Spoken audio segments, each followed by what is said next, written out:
programa de hoje vai abordar inúmeros temas relacionados à questão ambiental. Como sempre, o tema é ecologia, meio ambiente e qualidade de vida do povo brasileiro.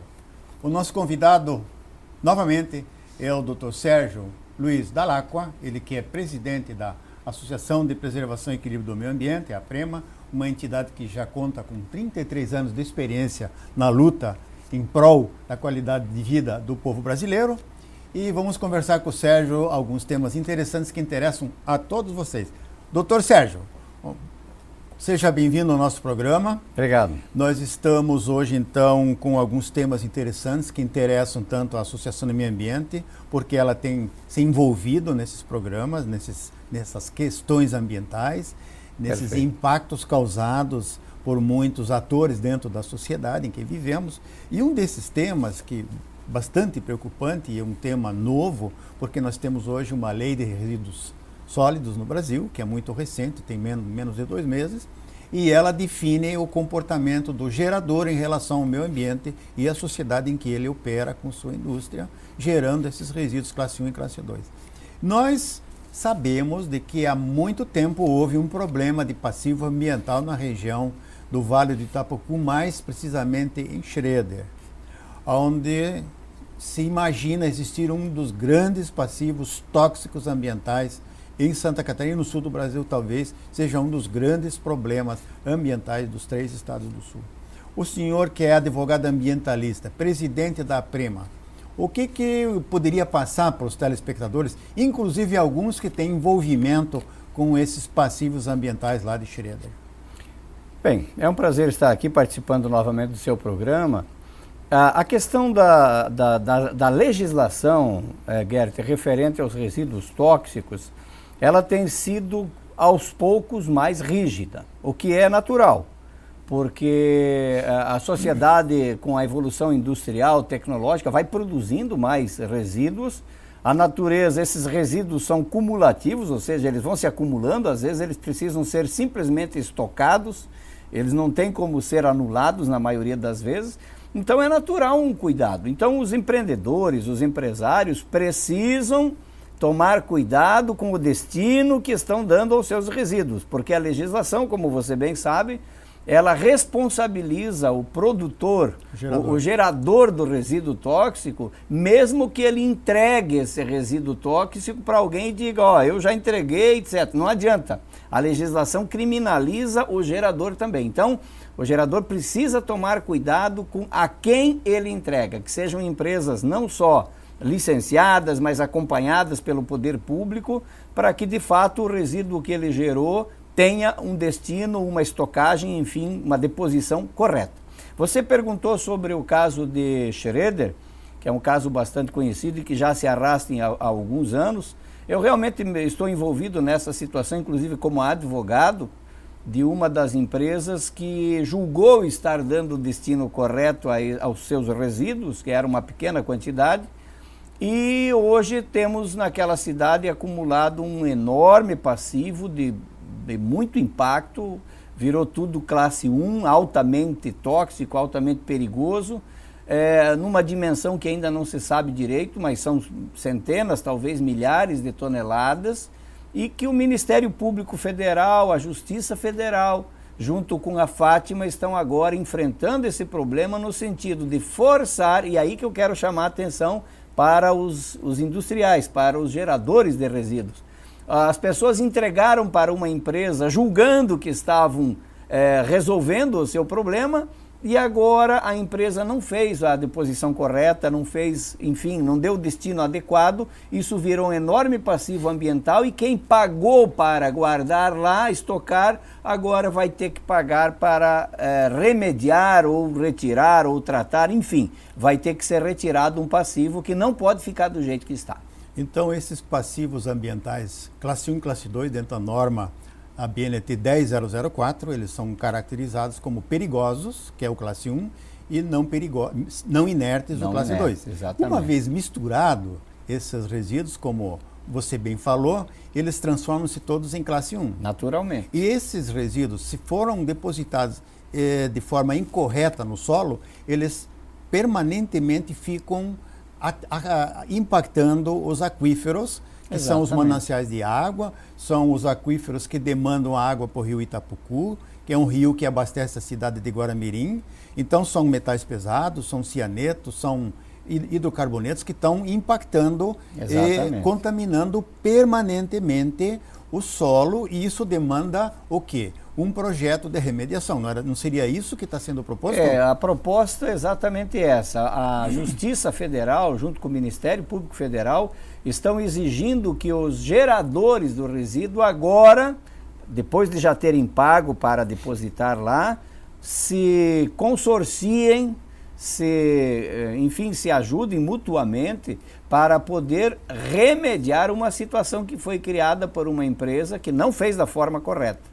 E aqueles que pensavam que já tinham resolvido o seu problema agora vão ter que comparecer de novo, não só com a responsabilidade criminal, mas também com a questão financeira. Vão ter que pagar de novo. É o famoso axioma de que quem paga mal paga duas vezes, né? Exatamente. Quem escolhe mal o parceiro. Quem escolhe mal o parceiro também acaba Quem não olha pela parte, só olha pela parte do mais barato, acaba pagando duas vezes. Exatamente.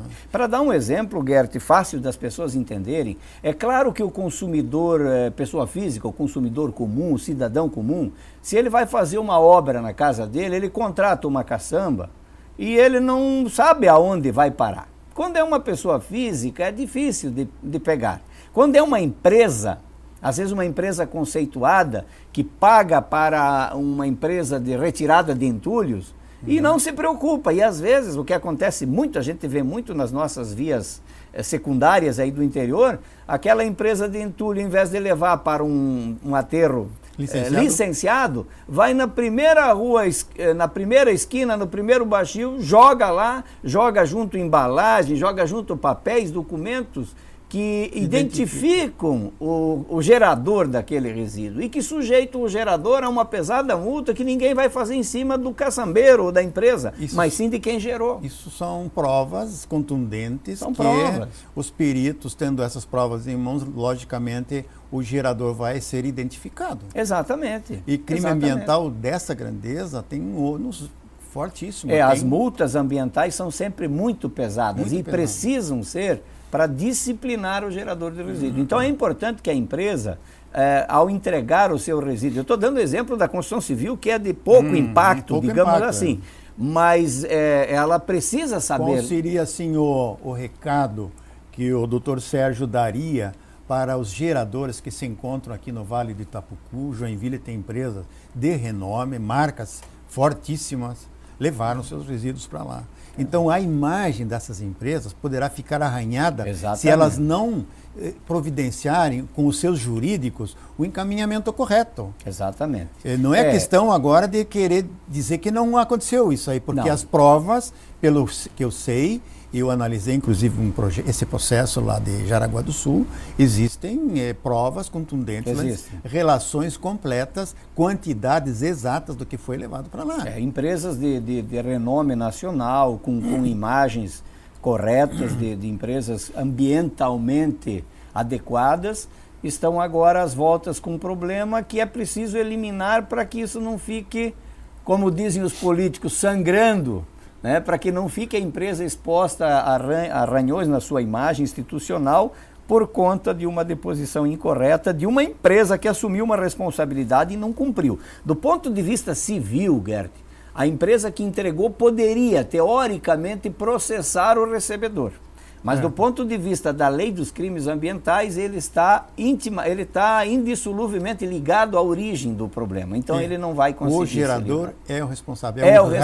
Ele criou um rabo, ele tem que entregar o rabo que ele criou, rabo tóxico, para uma pessoa que cuide bem desse rabo. Exatamente. Porque senão ele vai ter que buscar o rabo de volta e entregar para outro depositante que faça a atuação correta da lei. E nós sabemos, Gert, de outras empresas no estado que estão fazendo coisa parecida, que estão enjambrando um tratamento, que estão, na verdade, abrindo um buraco e escondendo, muitas vezes até com o beneplácito de órgãos ambientais. É um cuidado que precisa ter. O fato de, esse caso de Xerede mostra que o fato de haver uma licença do órgão ambiental, a empresa de Xerede tinha uma licença.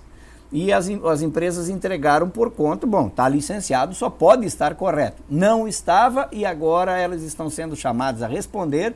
As multas que a Fátima notificou são da ordem de a partir de R$2 milhões. Não importando a quantidade que o gerador levou lá. Não importando. A empresa que levou 4 mil quilos, 6 mil quilos, teve empresas que levaram milhões, milhares de quilos. Toneladas. Toneladas, 100 toneladas, 200 toneladas. Uma empresa de 4 a 6 toneladas recebeu uma pré-notificação sujeita a multas de 1 milhão a R$2 milhões. Então, olha as cifras que nós estamos falando, o cuidado que precisa ter. Então, qual seria assim a receita para os empreendedores que estão com o rabo em mãos equivocadas? O que eles teriam que fazer? Bem, Gert, em primeiro lugar, tentar minimizar o máximo possível a produção de resíduos, tá? Para não ter muito. E quando produzir, que for inevitável, entregar exclusivamente para empresas que seja verificado, mande técnicos para verificar. Aqui na região nós temos uma empresa em Joinville, nós temos uma empresa em Blumenau, que são habilitadas e que dão o tratamento correto, né? Com geomembranas de proteção, com coberturas para evitar que a chuva arraste aquilo para a natureza. Então, o recado seria montar um consórcio. No caso de Xereder, não tem outra solução a não ser montar um consórcio, porque são muitas empresas que levaram para lá, e essas empresas estão identificadas e, em geral, quantificadas, quanto que cada uma levou. Eu acredito que a solução que vai se impor como natural, de bom senso, é que as empresas formem um consórcio para fazer caixa, inclusive, né? Para fazer caixa, vamos usar a palavra popular, vamos fazer uma vaquinha agora, primeiro para fazer o diagnóstico, a quantificação, a delimitação e depois também para fazer a remediação. Ok, telespectadores, é um primeiro bloco, então está encerrando aqui e convido vocês a aguardar aí no sofá, que já retornaremos com outros temas muito interessantes do Ecologia em Ação. Aguarda aí!